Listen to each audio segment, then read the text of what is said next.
Morning students, आज का हमारा टॉपिक है केमिकल फैक्टर्स, रासायनिक कारक, जिसका आज हम पार्ट फर्स्ट पढ़ेंगे। देखिए, रासायनिक कारक की बात करें, भौतिक कारकों के समान ही रासायनिक कारक भी विभिन्न जैविक क्रियाओं को प्रभावित करते हैं।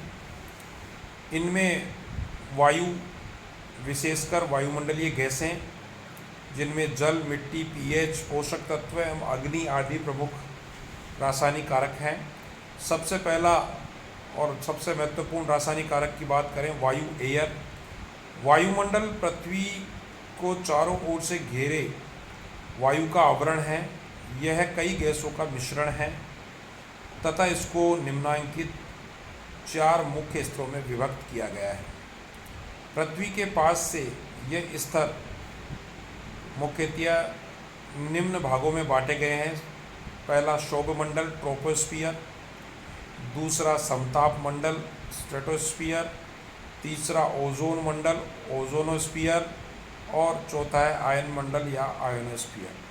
उक्त सभी स्तरों में शोभमंडल यानी ट्रोपोस्फियर में सर्वाधिक वायु प्रवाह तथा मौसम संबंधित परिवर्तन देखने में आते हैं। यही जीवों को प्रभावित करता है। यह प्रश्न बहुत कंपटीशन एग्जाम्स में पूछा जाता है कि मौसमी घटनाएं और वायु प्रवाह मुख्य रूप से किस मंडल में देखने को मिलता है। तो इसमें आपका उत्तर होगा शोभमंडल यानी ट्रोपोस्फियर। वायु में साधारणतया लगभग 21% ऑक्सीजन और लगभग 78% नाइट्रोजन और 0.03% कार्बन डाइऑक्साइड पाया जाता है। और इसके अलावा 0.9% आर्गन अर्थात निष्क्रिय गैसें होती हैं, और इसके अलावा कुछ मात्रा में जलवाष्प। इन गैसों के अलावा जलवाष्प भी पाई जाती है, ये मैं बता चुका हूँ। जलवाष्प की मात्रा सदा परिवर्तनशीलता प्रदर्शित करती हैं। सबसे पहले हम ले रहे हैं ऑक्सीजन। ऑक्सीजन नामक जो गैस है वो जीवधारियों के श्वसन हेतु परमावश्यक है, इसलिए इसे हम प्राणवायु भी कहते हैं। जल में ये घुलित अवस्था में पाई जाती है और जल में रहने वाले प्राणी इसको घुलित अवस्था में ग्रहण करते हैं। स्थलीय जीवों को इसकी कमी नहीं होती है, किंतु जल में ये विशिष्ट परिमितिकारी भूमिका निभाती हैं। वैसे जल एवं स्थल दोनों स्थानों पर ये प्रमुख सीमांतकारी और गैस होती है। दूसरा है कार्बन डाइऑक्साइड। वायु में अत्यंत कम यानी कि मात्र 0.03% होते हुए भी कार्बन डाइऑक्साइड गैस अत्यंत महत्वपूर्ण होती है, क्योंकि इसकी सहायता से ही पौधे स्वयं तथा जंतुओं के लिए प्रकाश संश्लेषण द्वारा भोजन निर्माण करते हैं। कार्बन डाइऑक्साइड जल में घुलकर तनु कार्बोलिक अम्ल बनाती है, जो जलीय आवास में बफर सॉल्यूशन का कार्य करता है एवं अनेक यौगिकों के निर्माण में सहायक होता है। इस गैस से अनेक जीवन के लिए आवश्यक क्रियाएं नियंत्रित एवं नियमित की जाती हैं। अगला है नाइट्रोजन। नाइट्रोजन जीवों के शरीर निर्माण हेतु परमावश्यक प्रोटीन का एक महत्वपूर्ण घटक होने के कारण अत्यंत ही महत्वपूर्ण गैस मानी गई है। इसका एकमात्र स्रोत वायुमंडल ही है, किंतु जो वायुमंडलीय जीव हैं वो इस गैस को सीधे वायुमंडल से ग्रहण नहीं कर सकते। नाइट्रोजन केवल नाइट्रेट के रूप में ही ग्रहण की जा सकती है। इस दृष्टि से यह बड़ी महत्वपूर्ण है। नाइट्रोजन को ऑक्सीजन की ज्वलनशीलता पर नियंत्रणकारी भी माना जाता है। जल, वाटर। जल को प्रकृति की आत्मा कहा जाता है, सोल ऑफ नेचर, तथा यह भी माना गया है कि जल ही जीवन है। पृथ्वी का लगभग 71% भाग जल से ढका हुआ है। जीव द्रव्य में भी, प्रोटोप्लाज्म में भी लगभग 70 से 90% भाग जल का होता है। अतः कहा जा सकता है कि जल के अभाव में जीवन की कल्पना भी नहीं की जा सकती है। यह सुस्थापित है कि जीवन का उद्भव जल में ही हुआ है तथा वर्तमान में भी असंख्य जीव स्थायी और अस्थायी रूप से जल में निवास करते हैं। जल निम्नलिखित रूप से महत्वपूर्ण होता है।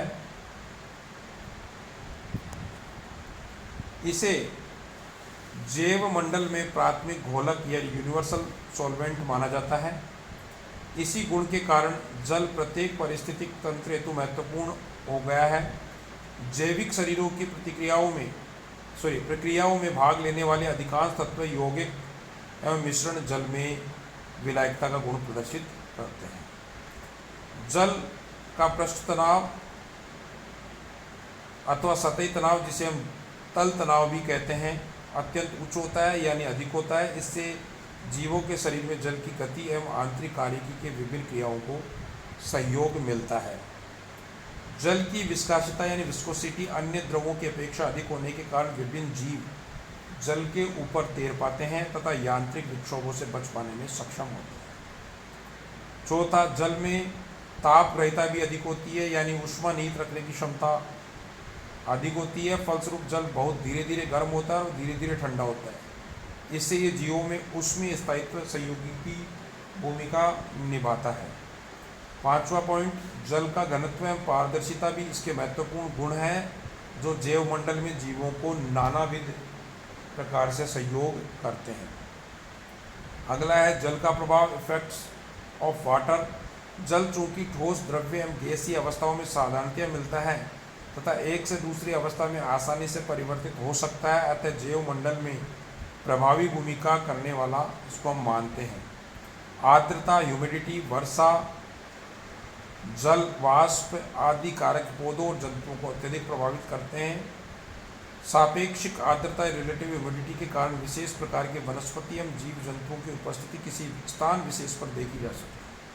अतः सापेक्ष आर्द्रता वनस्पति एवं जीव जंतुओं के वितरण को प्रभावित करती है। उभयचरी एवं मच्छर जैसे जीवों के साथ ही कई भूमिगत अकशेरुक प्राणी आर्द्रता यानी ह्यूमिडिटी से अत्यधिक प्रभावित होते हैं।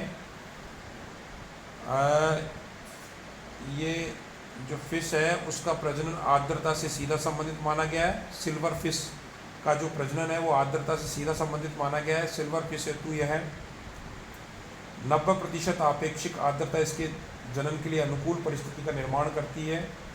कीटों में भक्षण, कायांतरण, यहाँ तक कि प्रजनन भी आर्द्रता या ह्यूमिडिटी से प्रभावित होता है। आर्द्रता बढ़ जाने पर आटे का भ्रंग, जिसको हम ट्राइबोलियम कहते हैं, का डिंबक यानी कि लार्वा तेजी से परिवर्तन करता है। वर्षा का वार्षिक मान जीवों के वितरण एवं वृद्धि को प्रभावित करता है। विशेषकर वनस्पति वर्ग के जीवों पर वर्षा का प्रभाव खेतों, बगीचों एवं वनों में स्पष्ट देखा जा सकता है। अधिक वर्षा वाले स्थानों एवं घास के चरागाहों में घास की उपलब्धता से घास खाने वाले जानवर तथा इन जानवरों के मांस पर निर्भर रहने वाले अन्य जंतु बहुतायत से मिलते हैं। जल में रहने वाले जंतुओं को परासरण संबंधित समस्या का समाधान भी इसके नियमन से करना पड़ता है। लवणीय एवं अलवणीय दोनों प्रकार के आवासों में रहने वाले जंतु परासरण नियमन यानी ऑस्मो रेगुलेशन भिन्न प्रकार से करते हैं। जल की अनुपलब्धता मरुस्थलों का एक प्रमुख लक्षण है। मरुस्थलीय जीव जल प्राप्ति एवं संरक्षण हेतु विशिष्ट रूप से अनुकूलित होते हैं। उनके शरीर से जल वाष्प बनकर नहीं उड़ पाता। इसके विपरीत कई उभयचरी जंतुओं की त्वचा वातावरण से नमी सोखने की क्षमता रखती है। जल की मात्रा का उत्सर्जीय अंगों द्वारा नियंत्रण किया जाना भी जंतुओं में विशेष रूप से दृष्टिगोचर होता है। यथार्थ में जल जंतुओं के भौगोलिक वितरण से सीधा जुड़ा होता है। जीवों में जल परिवर्तन एवं विकास को भी प्रभावित करता है। जीवों की विभिन्न जीवनावश्यक क्रियाओं का जल से सीधा संबंध है। जल को कोशिकीय धातु यानी सेलुलर मिनरल भी कहा जाता है और जल जीवों हेतु सर्वोपरि माना जाता है। Thank you.